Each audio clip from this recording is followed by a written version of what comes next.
салом занҳо ва хоҳарони азиз, умедворам ки хубу тансиҳат ҳастед. Дар навори имрӯза мехостам оиди камхунӣ, агар бо забони тиб бигӯем анемия, намудҳои он, сабаби пайдоиши он ва роҳҳои табобати он ба шумо маълумот диҳам.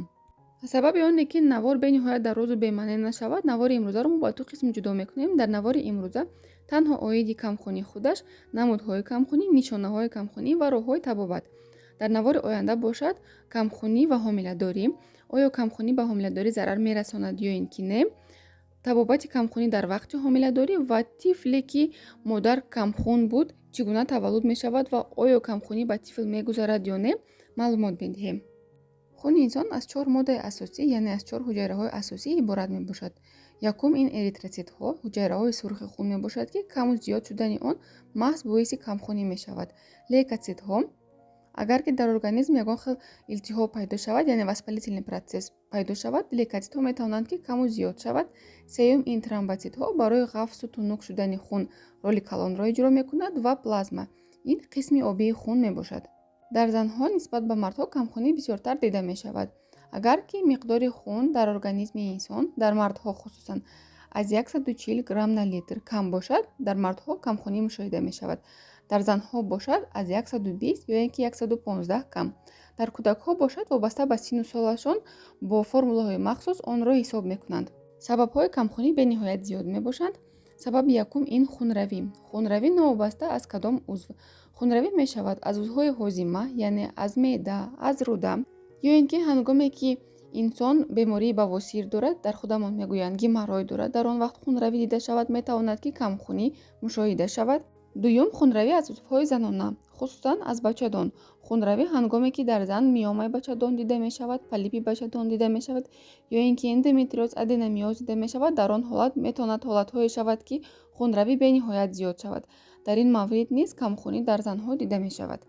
сеюм ин хунравӣ аз ҳад зиёд аз бинӣ, ё ин ки хунравӣ ҳангоми ҷароҳатҳои гуногун, ё ин ки ҷарроҳиҳои вазбине ки дар он маврид ҳангоми ҷарроҳӣ хун аз ҳад зиёд меравад, метавонад ки камхунӣ дида шавад. сабаби дигар ин норасоии витаминҳо ва микроэлементҳо дар организм, хусусан норасоии витаминҳои гурӯҳи Б, витамин B12, фолиевая кислота, чӣ хеле ки бисёриҳо медонанд фолиевая кислота ин витамин B9 мебошад. инчунин норасоии дигар витамину микроэлементҳо сабаби камхунӣ шуда метавонанд.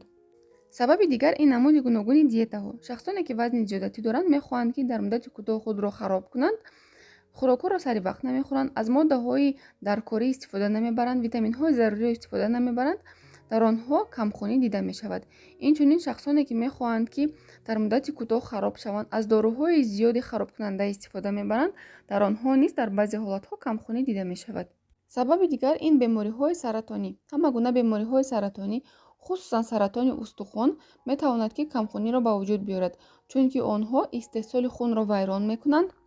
организми инсон ба қадри даркорӣ хун истеҳсол карда наметавонад.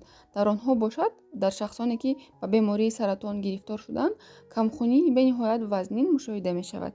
ва сабаби охирон ин бемориҳои ирсӣ ё ин ки генетикӣ. ҳаст ҳолатҳое ки бемориҳои махсусе вуҷуд доранд ки маҳз бо кори хун ва истеҳсоли хун вобаста ҳастанд. ва дар он ҷо вайроншавии коди генетикӣ дида мешавад, яъне бемории генетикӣ ва ирсӣ дида мешавад.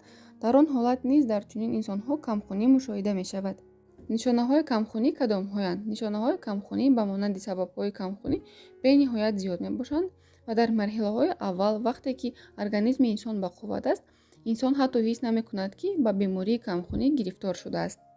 нишонаҳояш ин беҳолӣ, бемадорӣ, камҳаракатӣ, тез монда шудан, аз ҳад зиёд хоболуд будан, хушк шудани пӯсти инсон, кафидани лабҳо, шикастани нохунҳо, рехтани мӯи сар, зарчатоб шудани пӯст, аз ҳад зиёд хунук хӯрдани дасту по, карахт шудани дасту по, дарди сар, дил беҳузурӣ, иштиҳои кам. вале мешавад ҳолатҳое ки инсон ҳатто ягон ҳамин шикоятҳоро надорад, вале дар асл бошад камхунӣ дида мешавад, чунки агар организм ба қувват бошад, дар инсон метавонад ки ягон хел нишона дида нашавад. табобати камхунӣ бошад чӣ гуна аст? вобаста ба кадом намуди камхунӣ табобат низ гуногун мебошад. вале дар ҳама ҳолат новобаста аз истифодаи доруҳо бояд ки инсон инчунин хӯрокҳое истифода барад ки бой аз витаминҳо бошад. оиди оне ки кадом намуди хӯрокҳоро ҳангоми камхунӣ истифода бурдан лозим аст, яъне хӯрокҳое ки дар таркибашон миқдори зиёди оҳан ва микроэлементҳо доранд, ки камхуниро бартараф мекунанд, шумо метавонед дар телеграм-канали мо дарёфт кунед. Дар вақти камхунӣ бениҳоят фоида мекунанд дороҳое ки дар таркибашон оҳан доранд. ба онҳо дохил мешавад ферум лек, сарбифер, мальтафер, татема, инчунин витаминҳои С ва витаминҳои гурӯҳи Б. истифодаи ин дороҳоро бошад духтур вобаста ба камхунии шумо, яъне кадом намуди камхунӣ доред ва камхунии шумо дар кадом дараҷа аст, миқдорашро муайян мекунад. дӯстони азиз, умедворам ки навори имрӯзаи мо ба шумо писанд омад. Чун ҳар вақта фикрҳои худро дар комментарияҳо баён созед. Саломат бошед.